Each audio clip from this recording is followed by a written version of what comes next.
I'm about to record my video showing that according to the standards Muslims use when they claim that someone has been cursed by Allah, Muhammad was cursed by Allah like no one else in history has ever been cursed by Allah. But it's kind of depressing going through Muhammad's horrible life, so I decided to make a more light-hearted video first. I've still got Nabeel Qureshi's written defenses of Muhammad from when Nabeel was still a Muslim, and I thought it might be fun to share some of them. It would have been more fun if I had had him read them a year or two ago so that he could have responded to his own arguments, a kind of Muslim Nabeel versus Christian Nabeel debate. But I didn't know how little time he had left, so we'll have to see what we think of these responses ourselves. In this video, we'll look at Nabeel's defense of Muhammad's relationship with Aisha. To give you the context of Nabeel's defense, this was August of 2004, a year before he became a Christian. Nabeel was about to start med school, and he had recently given a presentation at Mike Licona's house, yes, the Mike Licona's house, on Muhammad's miraculous scientific insights and predictions. We discussed Nabeel's arguments at the meeting, and sometime later, I started looking up the passages he had quoted and sending him messages pointing out what the passages were really saying. Eventually, I sent a document to the rest of the group drawing attention to some of the absurdities in the sources Nabeel was quoting. One of the criticisms I raised was Muhammad's relationship with Aisha. How could someone who's going to medical school believe that it's okay for a grown man to have sex with a 9-year-old girl? I brought this up with Nabeel before, but I wanted to see what other people in the group thought of his response. And here's his response. Nabeel highlights the hadith I quoted from Sahih al-Bukhari. The hadith reads, narrated Aisha, the Prophet engaged me when I was a girl of 6 years. We went to Medina and stayed at the home of Bani al-Harith bin Khazraj. Then I got ill, and my hair fell down. Later on, my hair grew again, and my mother, Roman, came to me while I was playing in a swing with some of my girlfriends. She called me, and I went to her, not knowing what she wanted to do to me. She caught me by the hand and made me stand at the door of the house. I was breathless then, and when my breathing became all right, she took some water and rubbed my face and head with it. Then she took me into the house. There in the house I saw some Ansari women who said, best wishes and Allah's blessing and a good luck. Then she entrusted me to them, and they prepared me for the marriage. Unexpectedly, Allah's apostle came to me in the forenoon, and my mother handed me over to him, and at that time I was a girl of 9 years of age. So this is one of many hadiths which state that Aisha was 9 years old when she was handed over to Muhammad so that he could consummate the marriage. How is Nabeel going to respond? Yes, she was married at 9. Pause right there. Nabeel acknowledges that Aisha was 9 years old when Muhammad had sex with her. Why is this important? Well, there are lots of Muslims who deny any facts they don't like. If you tell them something they don't like about Muhammad, they'll call you a liar. If you show them the Islamic source that proves what you're telling them, they'll say that you printed a fake version of that source yourself in order to deceive them. And they'll call you a Jew. When it comes to the age of Aisha, these Muslims will throw out dozens of crystal clear so-called authentic narrations that say that Aisha was 9 years old when Muhammad had sex with her. And they'll insist that, contrary to what all of their earliest, most respected sources claim, Aisha was actually much older than 9. If you ask for an authentic Muslim source that says that Aisha was a teenager when Muhammad first climbed on top of her, they won't give you a reference from the Quran or from Sahih al-Bukhari or from Sahih Muslim. Instead, they'll give you a link to some lame internet article which pieces together a bunch of circumstantial details from various sources, lies about what's in those sources, and then asserts that because of this convoluted collection of irrelevant details and outright lies, Aisha must have been much older than 9. There are lots of Muslims who will take this route, denying the clearest hadiths in their most trusted collections, all because the things we read about their prophet in their most trusted collections are, let's face it, humiliating. Nabeel, to his credit, didn't take that route. He admitted that Aisha was 9. That's important. Let's continue. Yes, she was married at 9. Why did they wait until she was 9 years old? Why not wait until she was 13? Why not wait until she was 16? Why wait at all? The Prophet has asserted that a girl who has started menstruation is eligible for marriage, and not only is she eligible, but it is suggested for girls to get married if there are no reasons otherwise. In today's day and age, there are plenty of reasons otherwise. Women are still being educated. The world has advanced to a point where a girl is not ready to get married until later in life, etc. Many girls have menarche at young ages. The age of 9 is not that unusual. My sister tells me that she has friends that first menstruated at that age.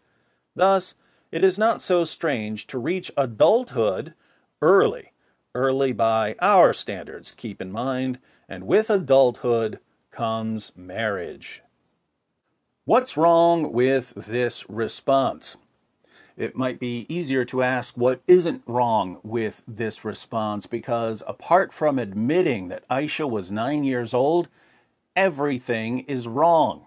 According to Nabeel, Muhammad said that a girl who has started menstruation is eligible for marriage. Muhammad actually claimed that even prepubescent girls are eligible for marriage, since Surah 65 verse 4 of the Quran lays down guidelines on how to divorce prepubescent girls after having sex with them. Nabeel claims that Aisha had reached puberty by the time Muhammad had sex with her. Yet we know that she hadn't reached puberty because she was still playing with dolls, and girls who had reached puberty weren't allowed to play with dolls. Sahih Muslim 3481. It was narrated from Aisha that the Prophet married her when she was 7 years old, and she was taken to him as a bride when she was 9 years old, and she took her dolls with her. He died when she was 18 years old. Sahih al-Bukhari 6130. Narrated Aisha, I used to play with the dolls in the presence of the Prophet, and my girlfriends also used to play with me. When Allah's messenger used to enter my dwelling place, they used to hide themselves, but the Prophet would call them to join and play with me. The playing with the dolls and similar images is forbidden, but it was allowed for Aisha at that time, as she was a little girl, not yet reached the age of puberty. Aisha was allowed to play with dolls in the presence of her husband, who was in his 50s, because she was a little girl who hadn't reached puberty. Nabeel suggests that Muhammad waited until Aisha was 9 years old to have sex with her because he was waiting for her to reach puberty. But we've seen that she hadn't reached puberty, so why did Muhammad wait until she was 9 years old to have sex with her? I'd say we already saw the answer in a passage we read. Aisha said that after her marriage was arranged, she got sick and her hair fell out. So Aisha had some sort of childhood illness. Muhammad waited until her hair grew back. Nabeel asserts that once a girl has reached puberty, she's an adult. Now, Nabeel was on his way to medical school. He was president of the Pre-Med Honors Society in college. I took several science classes with him. Didn't Nabeel know that puberty is a process that takes several years? And that menarche is simply a sign that the process has begun? And that a 9-year-old girl isn't actually an adult? Her hips haven't widened? That takes a while. Other physical changes take years. Did Nabeel really believe this revolting Islamic mantra, old enough to bleed, old enough to breed? Nabeel understood how puberty works, so why was he pretending that a 9-year-old girl is an adult? Because his allegiance to Muhammad forced him to pretend that a 9-year-old girl playing on a swing, playing with dolls, is no different from a grown woman. This is what belief in Muhammad does to people. Nabeel continues, "You may argue, well, why did he have to marry her? Why couldn't someone else do it? If you knew more than what you chose to learn, where are you getting these arguments from anyway? You would have learned more history about the revered Aisha. Aisha was engaged from a young age to a friend of her father's. The practice of engagement even before birth is not an unusual thing. The child has only to accept at the time of puberty and it becomes official. If he or she does not accept, then the marriage cannot continue. Anyway, her fiancé had not embraced Islam. As he realized how close Abu Bakr, Aisha's father, was to the Prophet, he decided he did not want to marry her. A broken engagement is usually somewhat disgraceful, not out of religious reasons, but out of cultural tendencies. To quell any rumors and dissolve any disgrace from his friend and his friend's daughter, the Prophet offered to marry her.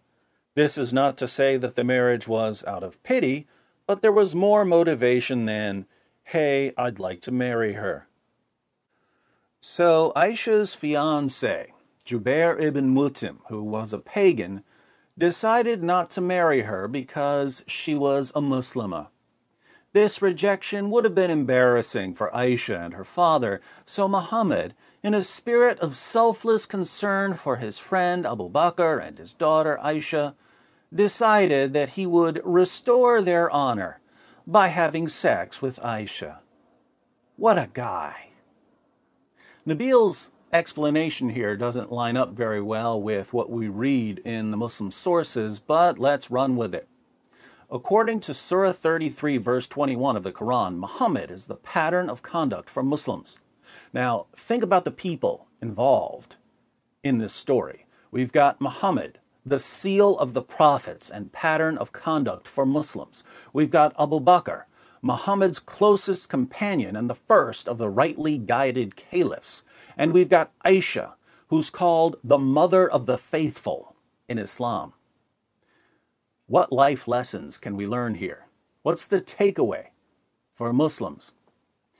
Well, if you're a Muslim and your best friend has a little daughter and he's already arranged her marriage to some pagan, but the pagan is having second thoughts, you should imitate Muhammad and swoop in and rescue the girl by marrying her when she's 6 or 7 and having sex with her when she's only 9. Could you imagine someone using this defense in court?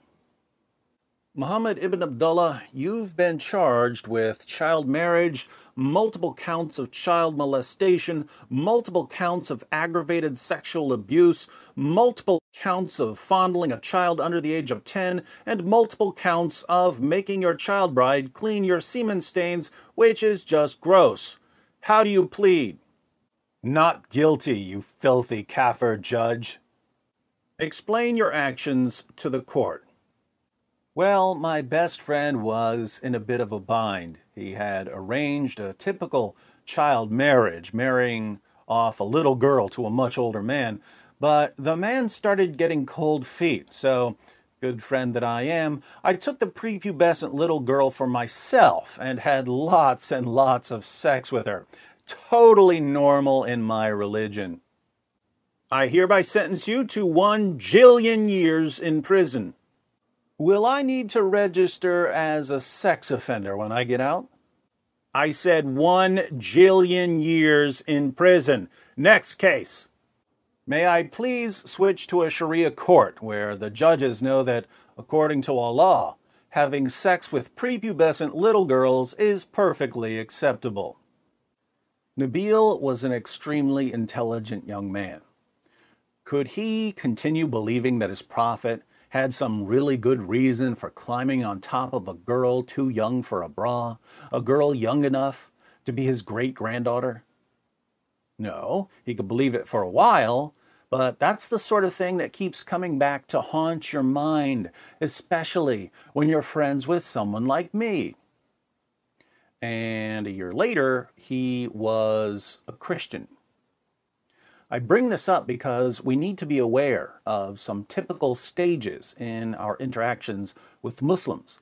The first stage is what we might call the ignorance stage. Muslims rarely know what's in their sources, so we need to be the ones who help them out of that stage of ignorance. Their leaders want to keep them in a state of ignorance. We want them to escape the ignorance. So we tell them what their sources say about Muhammad, and this pushes them into stage 2, the denial stage. Stop lying about my prophet. He never had sex with a little girl. That's a lie made up by Jews. After we take them through their sources, Muslims eventually reach the excuse stage. Well, yes, our prophet had sex with a little girl, but it was for a really good cause. He had to put his penis in her because it was the only way to rescue her from embarrassment. The excuse stage can continue indefinitely, and when we think about different facts about Muhammad, most Muslims are stuck in one of these 3 stages. They're either ignorant of what Muhammad did, or they're denying what he did, or they're excusing what he did. Our goal is to help our Muslim friends reach the 4th stage, the realization stage. This is when a light finally turns on and it finally hits them. Wait a minute. Why am I defending Muhammad? I'm defending Muhammad because my leaders convinced me when I was in a state of total ignorance and was therefore completely incapable of making an informed decision that Muhammad is the greatest man in history. But now that I've started learning about some of the awful facts about Muhammad from David Wood, since Muslim scholars never wanted me to know about them, I keep trying to justify Muhammad's actions and to reconcile them with my belief that he's the greatest man in history. But my justifications are absurd. Muhammad did some of the worst things a human being can possibly do, and I'm defending him. And because people like me are defending him, these practices persist to this day in the Muslim world, a place that can never develop morally because we've taken Muhammad as our pattern of conduct. Maybe instead of gullibly believing what my leaders say, I should be reevaluating my belief that Muhammad's the greatest man in history. And that's when they're on their way out of Islam. Of course, they'll only get to stage 4 if we, the people who love them and want them to know the truth, are relentless in studying their sources and sharing what we find. Now, back to Allah's merciless curse on Muhammad.